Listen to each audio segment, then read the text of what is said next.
Hi everyone, my name is Brooke. I'm going to present to you a lesson on maps.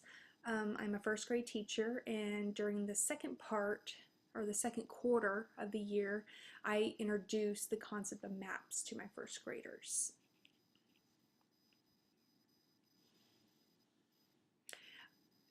The first thing we are going to talk about is all the different types of maps that you can think about.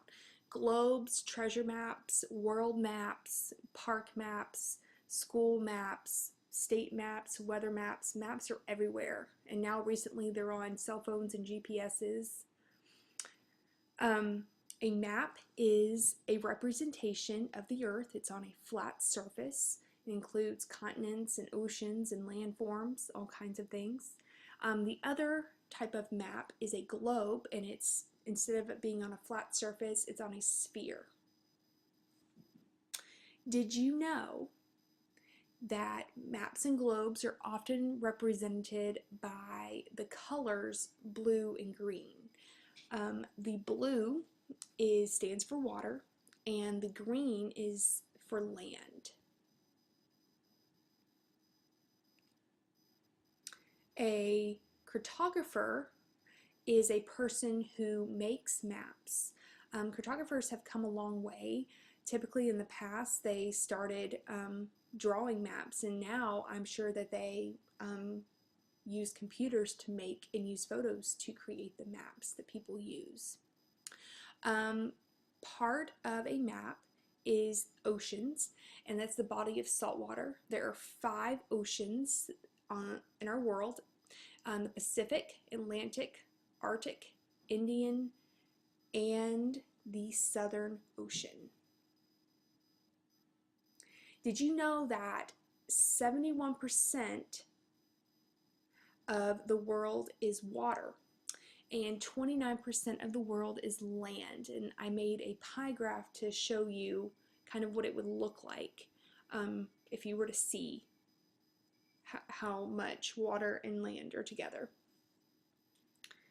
A continent is one of the main land masses of the world. There are 7 continents that make up the world: North America, South America, Europe, Asia, Australia, Africa, and Antarctica.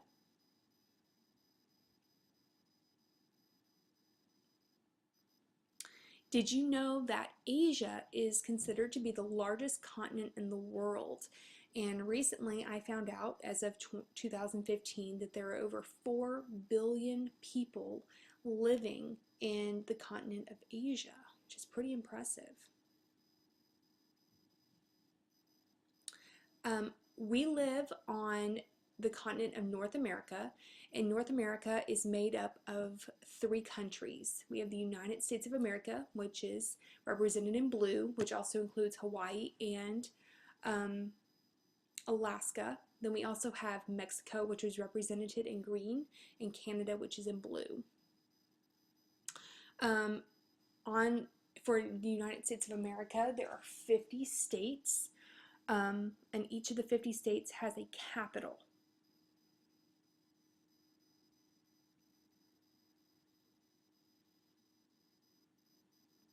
Did you know that Delaware was the first state to become one of the United States, and it became the first state on December 7th, 1787?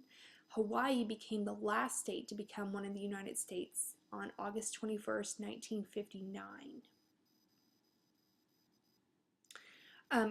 In the continent of North America, in the United States, each state is represented by a capital for each state, but the overall United States is led by the United States capital, Washington, D.C., which is on the border of Virginia and Maryland.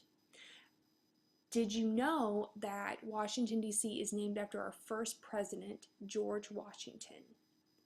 It's a pretty interesting fact, and also the state of Washington is also named for him as well.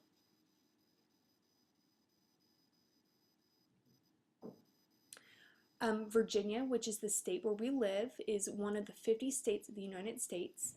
As mentioned earlier, Hawaii was the last state to become part of the United States. Delaware was the first, but Virginia was the 10th state to join the United States.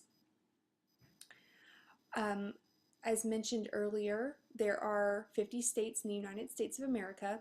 Each state is represented by a state capital. Richmond is the capital of Virginia, and that's where a lot of laws are made for the state of Virginia. We live in the town of Ashburn, which is one of the cities located in Northern Virginia, and it is part of Loudoun County. And as you can see, I've put an arrow pointing towards Ashburn. It's not too far away from Washington, D.C. So part of a way to view a map is through a bird's eye view, and it's a pretty cool way of understanding how maps are viewed. A bird's eye view is the view of a city or the earth from above, a view from what a person flying in an airplane or a flying animal like a bird might see.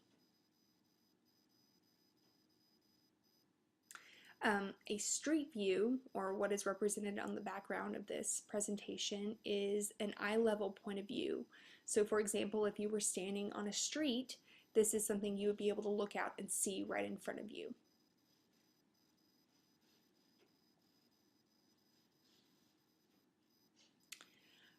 Part of a map we have is a compass rose, and the compass rose, as you can see where the arrow is pointing, is a symbol that represents the cardinal directions on a map.